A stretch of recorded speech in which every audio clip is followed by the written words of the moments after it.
We dedicate this episode of Witness Radio to the late, great Paul Farmer, who famously said, "The idea that some lives matter less is the root of all that is wrong with the world." Witness Radio. The past 2 years have brought the world changes never imagined. A global pandemic, the lockdowns and the losses, the border closures, and the politics of avoiding illness. But throughout it all, there's one thing that hasn't skipped a beat: the US Deportation Machine. My guest today, Thomas Cartwright, dedicated his time during the past 24 months of the global pandemic, collecting, compiling, and communicating data that the US government would prefer you did not know. On this US Black History Month 2022 installment of Witness Radio, Tom gives us a tale of two presidencies in numbers that reveal the scope of the expulsions of Haitians under Biden, as well as the scale of the deportation flights to Africa under his predecessor.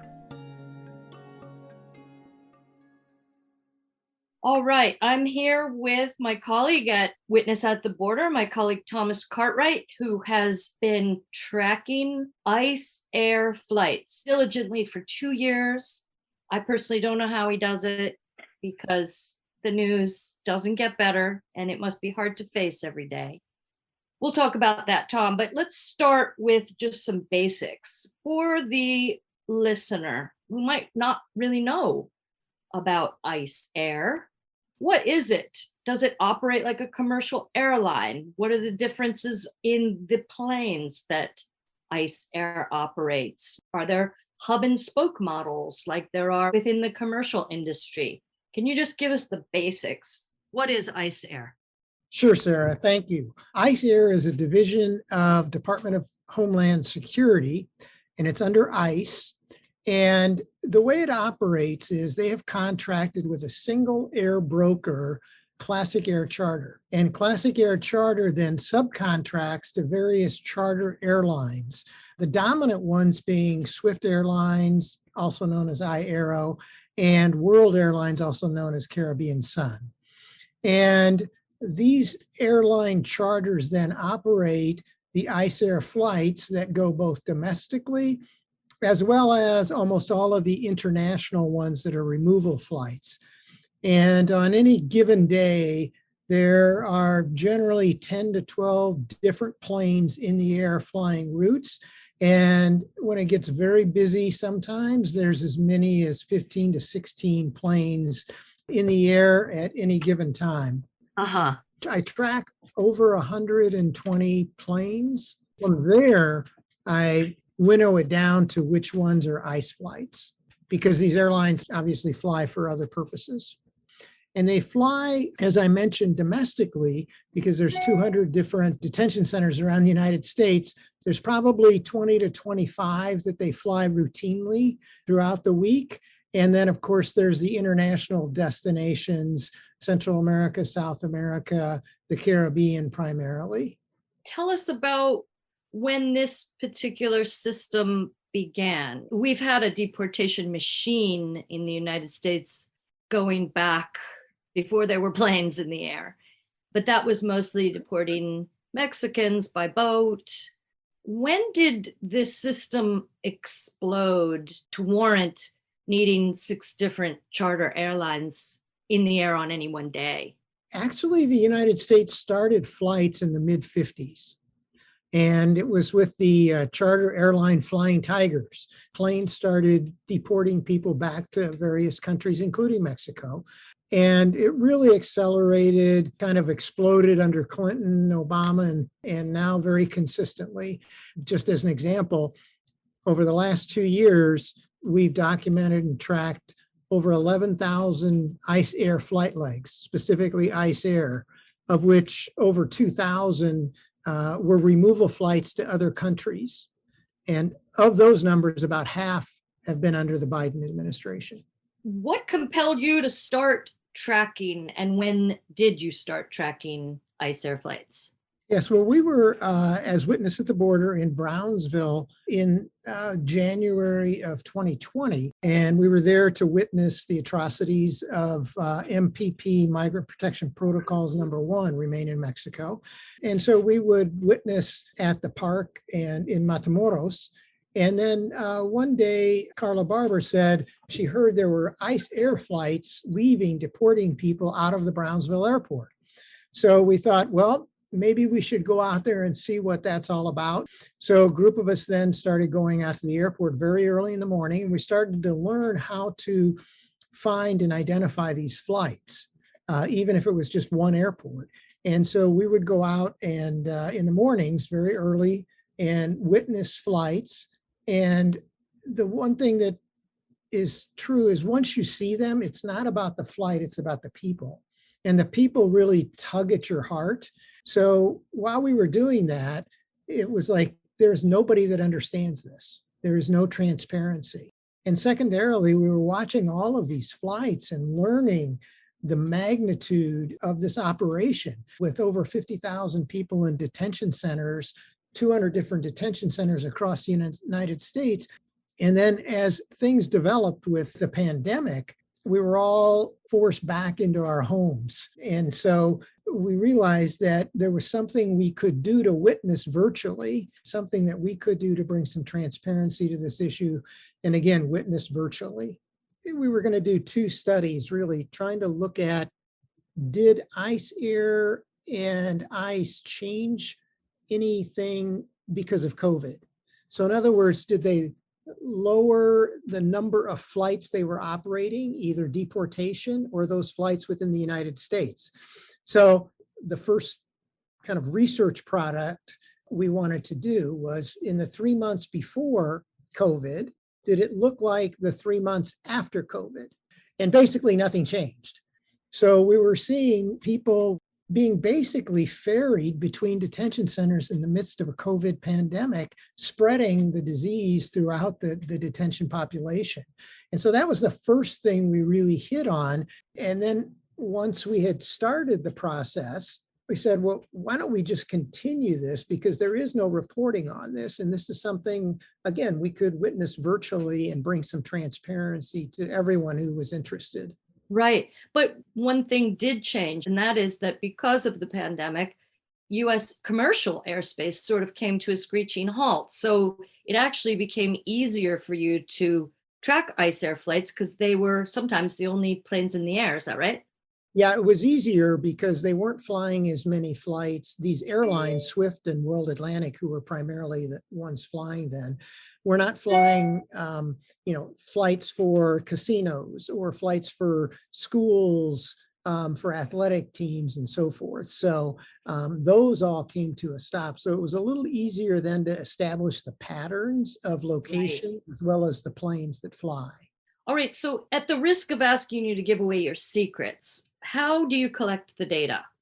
Yeah, well, I start with using the FlightAware application, which is a public application that will track flights, and generally it just tracks it by flight number, which really doesn't do the job for what we're trying to do. So I actually have a higher version that will track by plane that I subscribe to, which is a little higher level than the public version. And so I track basically by plane. And I know planes that have flown these before by watching the airports that they typically fly to and other things. And so I track probably over 100 planes. Wow. So that has to be combined, obviously, with knowledge of where the typical routes are, where ICE air flies in and out of, both domestically and internationally, because I probably track on on a given day, well over 200 different flight legs, of which there would be probably 20 to 30 ICE air. So all the others have to be basically ignored or discarded. Wow. That And sounds then- like a lot of work. And it's all day long and into the night? Yes, generally several hours a day, basically. Wow. The time there. And then you have to accumulate them all in a database because Over 2 years, we have well over 10,000 just ICE air flight legs. Right. So you said you mentioned a couple of terms, and I want you to clarify them before we talk about the numbers and the routes. Flight legs. I'd like to know what that means. And you also, on page 15, I'm going to refer everyone to Tom's monthly reports that he puts out, and this one, January 4th, covers 2 years of data, so two presidencies. And on page 15, you lay out the way you're categorizing these flights. So I'd love you to explain that. And one of them that's missing is lateral, which I think is new this year. And I'd love to know what that is as against shuffle flights. Yes, good question. So they're basically classified into removal related, which would be deportations and expulsion flights under Title 42. And there's three types of removal related flight legs, which would be point to point. So a flight leg would be one city to another city. And the related ones are classified as connect, meaning it's a flight that goes from one city to another city, and then from there, typically to a foreign country for a removal flight. So Gotcha. Same day, it's just a continuation, basically.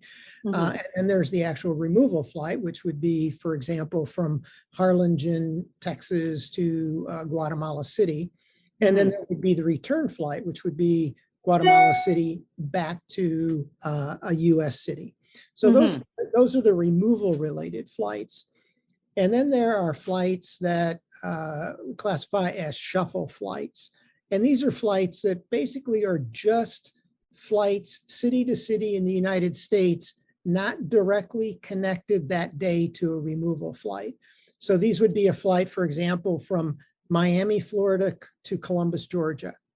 And then lateral flights are basically a subcategory of shuffle flights. They're used to move people just across the border, generally because Customs and Border Patrol, CBP, has an overcrowding issue in certain locations. So, for example, lately there have been a lot of flights from Yuma, Arizona, to both El Paso and to Laredo. And they're basically just moving folks that have crossed from those cities, and they're typically haven't gone through processing by CBP until they get to their destination. I gotcha. So shuffling means potentially moving detainees from one ICE facility to another, whereas lateral, the folks aren't in detention yet. They've shown up at the border. There is extreme overcrowding, like we saw in Del Rio when 15,000 Haitians pooled up there, and they needed to be moved to El Paso or Laredo to be processed. Right, correct. And in some cases in the lateral flights, at least early on, not so much now, some were actually expelled when they got to their destination city in, for example, San Diego or Tucson or El Paso. And it also sounds like you're making a distinction between removal and expulsion, being removal, they're taken out of the United States and sent home, whereas expulsion, because of Title 42, which is a obscure section of our health code that has allowed both President Trump and President Biden to just keep people from coming in altogether. These are people who are just sent away without any due process under the law. Yes. We started with the term deportation always, because that was before Title 42. When Title 42 came into play, people were expelled without any chance to assert any claim for asylum or any other kind of protection. They are not deportations, but expulsions. The removal flights would be an umbrella term for both deportation flights, which also still exist, plus flights that expel people that have been subjected to Title 42. Okay, gotcha. All right. So, full disclosure, I see data in my head starts to spin. That's why I'm a writer. but but I also know that data tells stories. So I want to pick through the data and your methodology to look at what are the stories that are emerging, what are the stories being told. So just from a high level perspective, can you summarize the findings of 2 years of tracking? What did you say? 200 legs a day? Yes. Yeah. Essentially, we have seen almost 11,000 flags that have been flown over the last 2 years.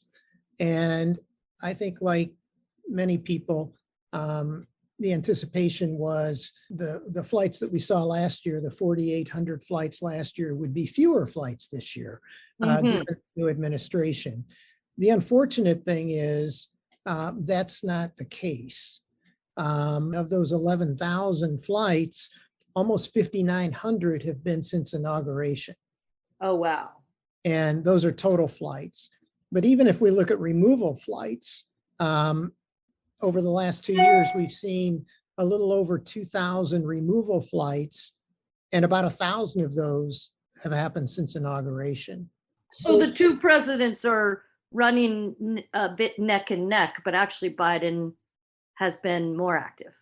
Yes, and the tools are a little different. Under Trump, there were still deportations in the first, basically 4 months, and now it's primarily Title 42. Significantly more people being returned by air under Title 42. And I might mention, even though we're focused here on ICE Air and these tremendous number of flights, which would represent probably close to 900,000 airplane seats of people over 2 years. Still, over this time, probably only between 5 and 10% of the people that are returned under Title 42 are done so by air. There's a tremendous number of people that are basically just sent to Mexico under Title 42. Just bust across the border and said, bye-bye. Yes. And are you able to calculate flights versus passengers, or is passengers sort of a guess? Passengers is a bit of a guess, although you can piece some of these together based on reporting actually that comes from other countries. So, for example, Guatemala, Honduras, El Salvador, they all report the number of people returned by the United States. So given that I know how many planes there are and the number of people returned, which are all by air to those countries, you can kind of back into what the average per plane is on those flights. And then other countries like Haiti, for example, periodically they will report how many people have been returned, which would be all by air. But ICE obviously does not, and manifests are not public. So on an individual plane, you cannot tell exactly how many people were on, but on average, you can get a pretty good handle. And that brings up one other thing that I should mention when we talk about putting the stories together. I plug in with a lot of other people because even with the numbers and the knowledge of the flights, you can't tell a complete story. For example, why are lateral flights happening? Why are they going from this city to that city? What's happening in Tapachula and Villahermosa, Mexico, with the flights that arrive there? I see things happening in San Diego or El Paso. I have people that I can call. I have some contacts actually in the government that I speak to sometimes off the record about what's happening and without attribution, just to get a better picture. I have contacts in Haiti that I'm in contact with virtually every day. So, that's a big piece of putting kind of the puzzle and the story together. Right. And I imagine that is particularly so when you notice a new behavior, as we must have around the Del Rio debacle. Right. And sometimes people will they'll see something and call me. And that happens too with the press. I get a lot of questions from the press because I distribute this information to the immigration journalists around the country. And so sometimes they'll actually call me and say, hey, I heard this was happening. What are you seeing there? And that gives me a chance then to go, oh, I hadn't thought about that, but I'll start watching it. And, sometimes a story will emerge and sometimes it won't. Right. And because you're so generous with the data, the government and ICE must know that you're up to this now and that you're kind of telling their secrets. Have you had any blowback for that? No, none at all that I know of, which has actually kind of surprised me because when we initially started, I actually used to send not the full report, but the data and ask them to confirm or deny, which they never did over about 7 or 8 months. So I stopped doing that, but I've never ever been contacted by anyone or had any issues. And I distributed to about 35 congressional contacts as well. Oh, wow. Every month? Yeah. So there's probably 35 press contacts that I distribute to, as well as close to 35 congressional offices and some people in government, actually, because it's a way they can get information. Okay, so we're talking about, you said half a dozen, sometimes more, chartered airlines, 100 planes a day, 200 legs. This is a straight up industry. And according to your data, there were more removal flights in 2021 than in 2020, but they made up a smaller percentage of total flights, right? So, what does that tell us, if anything, about the deportation policy priorities of each of the two administrations now that have been captured by your data? Yeah, one of the big differences year over year are these lateral flights, of which all occurred in 2021 and into 2022 now. There were over 400 of those flights. So even though they weren't technically removal related, many, probably the vast majority of those flights ended up with people after they were moved, say from Harlingen, Texas to El Paso. Probably 100 people out of those planes were then expelled across the border by land. So effectively, there were probably 300 flights that were removal flights that technically did not go out of the country. Oh, interesting. So in the Biden year that we've got now captured in your data, the Haiti debacle that I keep referring to really sticks out. Can you highlight key points around that emerged from your data, emerged from your talking to people along the border? I'd say within the period of time beginning September 19th, there isn't anything that I've seen that comes close or more than what we saw in the case of the Haiti expulsions. So in 2020, and I'll just use rough numbers here without looking at the report, 35 flights potentially to Haiti. And then in 2021, before September, there were probably around 30 or 35 flights. But beginning in September, when things in Del Rio began to escalate with people coming across the border, virtually they started to send I won't say everyone because some people were released, but a very high majority of people were returned directly to Haiti on these Title 42 flights. And so just in from September 19th, up until today, we're talking about, close to 140 flights. And since inauguration, about 175 flights for talking purposes back to Haiti. Massive number. But I should just say that when we look at Guatemala and Honduras, there are often months where there's 40, 30 flights back to each of those countries as well. So nothing of the magnitude in a consistent and concentrated time period as what we saw for Haiti. Ever in the history of the United States, not just Haiti, but a mass deportation Yeah, I of mean, this nature? probably not since the 50s with the Mexican deportations. Uh-huh, uh-huh. Right. One thing that struck me, because as some listeners will know, I was with you throughout the waning years of the Trump administration, witnessing the mass deportations to African nations.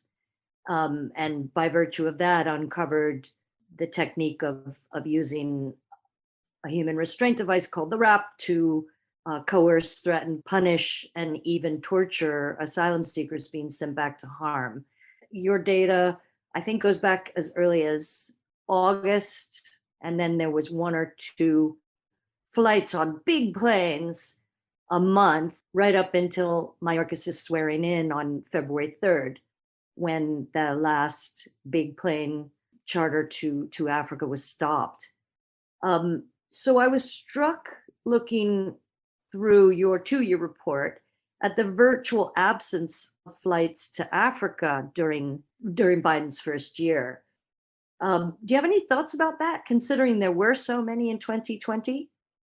One thing I wonder, because as I mentioned, detainees at the early part of when we started looking at this and really peaking in early 2020 were over 50,000. And it could be that there's just a smaller population now because people are typically only supposed to be held up to 6 months and detained. Mm-hmm. It Mm-hmm. could there is a smaller population that is in detention now. I don't know Mhm. for sure about that. There still are, deportations that happen occasionally. They're very difficult to catch because, the long haul carrier, as you know very well, Omni Air, their planes are more disguised. Their tail numbers are, you can't see them publicly. But, both of us are pretty engaged with many activists and advocates in the community for African detainees. So we hear things occasionally, and then we can watch for them. But typically, they've been these small, Gulfstream flights with maybe 10 people aboard versus the large omnis, that were basically full of deportees. Mm-hmm, mm-hmm. So even though the Omni flights were harder to see because their tails are masked, because we should say they're also a Department of Defense troop mover, they could be seen and we could anticipate them because of the clues that we were hearing through the grapevine from advocates. But these smaller Gulf streams, they're going to only hold 10 or 12 people and they can kind of slip from view, I guess. So it doesn't mean necessarily that deportations to Africa aren't happening. It just means we're not potentially seeing them. Yes, and they're most likely not on large planes because then I think you or I would definitely hear from the advocate community because 100 people on a plane, people would know enough to raise that up. Yeah, yeah. But I suppose another story that could be told through this is, and correct me if you think I'm wrong, but that the Trump administration deliberately wanted to clear its detention centers of African asylum seekers and succeeded. And so, like you said, there are just fewer that are detained. It is definitely possible. It's hard to understand unless you were on the inside, but they were very regular. It seemed like there were a couple a month of these large planes that would go to 2, 3, 4 different countries in Africa on one route. Right. And they did virtually end with the new administration. And we've also seen a lot fewer flights to the Northern Triangle countries, Guatemala, El Salvador, and Honduras this year, 2021. Can you explain that? Is there a story behind that? Yeah, I mean, part of that is just that there are far more people now being sent back under Title 42. So again, there's less people in detention that were there pre-Title 42. And for a while, these countries were not taking back flights of people subjected to Title 42. So people that were expelled by land into Mexico. And then about 4 months ago, Guatemala started accepting Title 42 flights again. And you can see in the data, you can see the escalation up to 30 and 40 flights a month. And last month, Honduras started accepting Title 42 flights. And you can see that the escalation there up to 30 and 40 flights a month as well. And they continue virtually at that pace. So there are some countries that will accept them and some that won't. So Guatemala and Honduras both do. El Salvador will take some now, I understand. Brazil will now take Title 42 people, and Haiti, of course. Okay, and again, by Title 42 flights, we're talking about straight up expulsions without being processed and being allowed to set foot in the United States. Correct. Yeah. So are you able to calculate in your numbers at all the expulsions or deportations that take place by land? No, other than I published that date. I published total expulsions by month in this deck, and you can see those. And then, I have historically just estimated how much has been by air, and that's how I come up with it. It used to be about 5% were returned by air. And because of the expulsion flights to Guatemala now, Haiti, and the Honduras, that number is more like 15% being returned by air now. How about flights to the interior of Mexico to repatriate Mexican nationals? They seem to have fallen too. Yeah, they seem to come and go. And there hasn't been any now over the last probably 4 weeks to interior Mexico for Mexican nationals, which would say that they're all being expelled by land essentially now. And that change was not totally concurrent, but it happened about the same time as Title 42 flights started going back to Honduras and Guatemala. So it may have been a situation where there was, and I hate to use this word, but there was capacity freed up along the border in Mexico's mind to accept their people back by land, now that more people from Guatemala, Honduras were going back by air. Oh, that makes sense. You see, we can find the story in the data every time. And, there were obviously was another classification of flights to Mexico, which were the flights to Tapachula and to Villahermosa. I wanted you to speak about those. Go ahead. Yeah. So for about 4 months, there were flights every day to Villahermosa, Mexico, and Tapachula, Mexico from the United States. And they were primarily Hondurans to Villahermosa and primarily Guatemalans to Tapachula.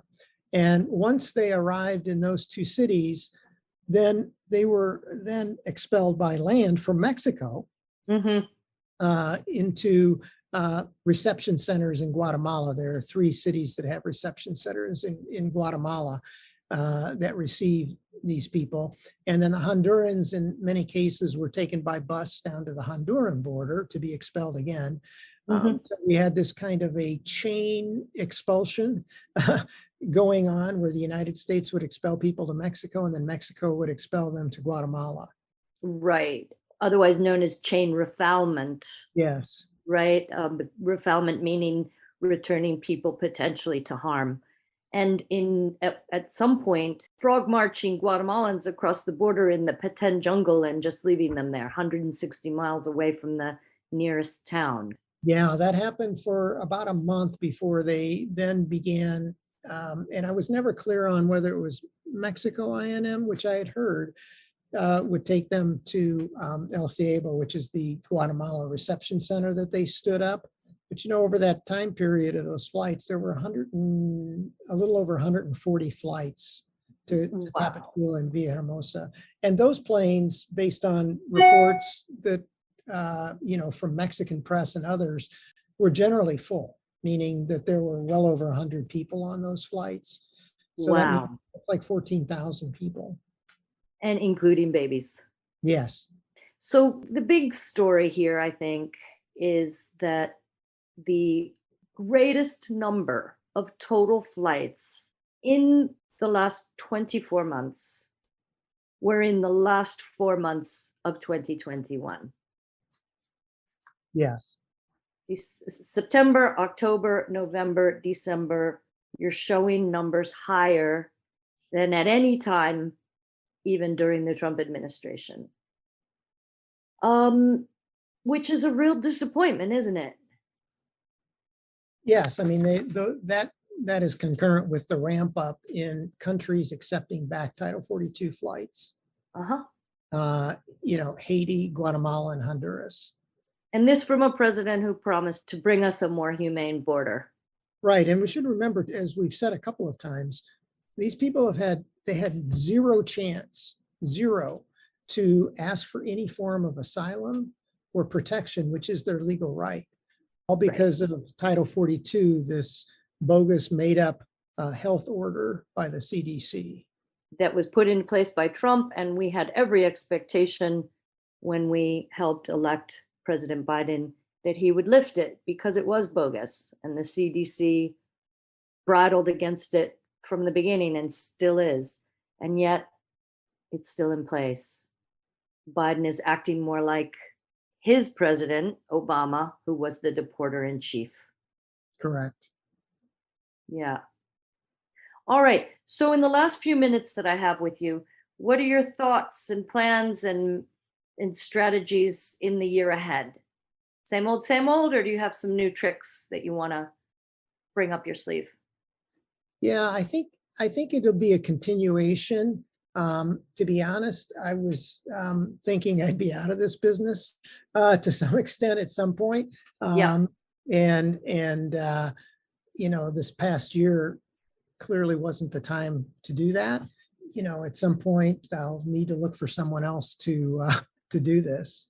Right. Well, I know for a fact, because Tom and I are on the, share a chat with Witness at the Border, that he is at this 24/7, and it is such important work. I'm so grateful to you for doing it. It really has broadened our view of the US deportation machine in ways that have been helpful to journalists, to storytellers, to academics, to activists. It's truly, truly important work. What do you hope the result of this labor will be? I guess two things primarily.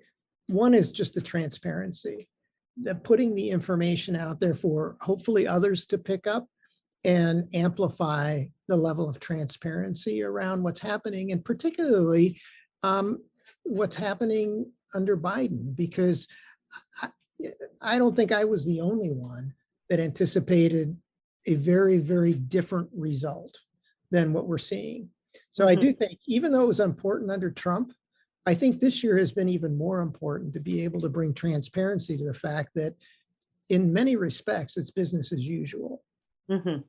So the transparency, I think, is important, but transparency without outrage is also something that unfortunately we're feeling a little bit now, because it seems like it's very difficult, as we've all talked in Witness, of getting people engaged and outraged at what's happening here. Yeah. The fact that one of every 650 people in Haiti has been expelled and sent back under the Biden administration. Wow. Is not something that, it's something that should outrage people, given the situation and the devastation still that remains in Haiti from a political and economic and natural disaster. So the outrage is the part that should come from the transparency. Yes, yes. And we haven't even talked about how folks are treated on those planes. I mean, talk about outrage to be in Right. 5-point restraints when you have committed no crime, when you're running for your life, and to be in 5-point restraints for as many as 34 hours, as we saw last year on the flights to, say, Angola. That for me, that's kids in cages kind of moments. Yes. Yes. Totally. Yeah. Well, Tom, thank you so much for sharing your process with us and for this incredible report. Everybody, go to the Witness at the Border website, download it. I'll put it in the show notes to this podcast. And hey, I'll see you online. All right. Thanks very much, sir. I appreciate the space to talk about this. Anytime. Let's do it again. In the months since Tom and I recorded this episode, Title 42 expulsions have continued apace. U.S. Black History Month 2022 will be remembered as clocking the 20,000th Haitian asylum seeker returned to harm by a Democratic president and administration that continues its forebears policy of halting the possibility for Haitians to apply for asylum at a time of great distress in their home country. U.S. Black History Month 2022 will also be remembered as the month that so far has not brought temporary protected status, or TPS, to the more than 40,000 Cameroonian asylum seekers now in the United States that live under the constant threat of deportation back to harm, and in chains, maybe even wrapped, despite the latest scathing report by Human Rights Watch, released on February 10th, that details the innumerable atrocities suffered by the 80 to 90 Cameroonian asylum seekers removed at extraordinary expense to the U.S. taxpayer under Trump. I refer you to that report called How Can You Throw Us Back? You'll find a link to it in the show notes to this podcast episode, as well as to the February 17th disclosure published in The Intercept that among the many corporations profiting from the US deportation machine is Amazon.com. Stay tuned for a future episode of Witness Radio on the campaign to get Amazon to acknowledge how it is making all of us accomplices to torture through its involvement with ICE Air.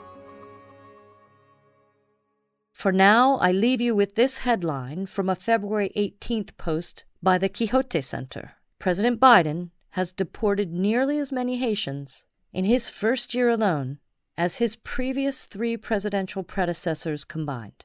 That includes the deporter-in-chief, as well as an avowed white supremacist. As I asked in January's episode of Witness Radio on family separation under Biden, is this what we voted for? Thanks and gratitude to Witness Radio executive producer, Professor Camilo Perez Bustillo, our Patreon patrons, without whom we could not produce this show, and to you, our listeners.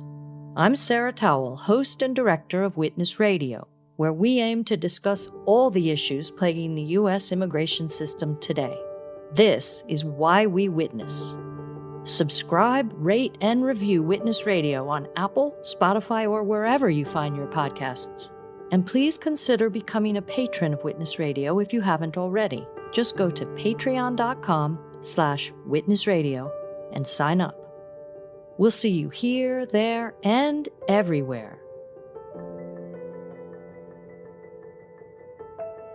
Witness Radio is produced by Livia Brock.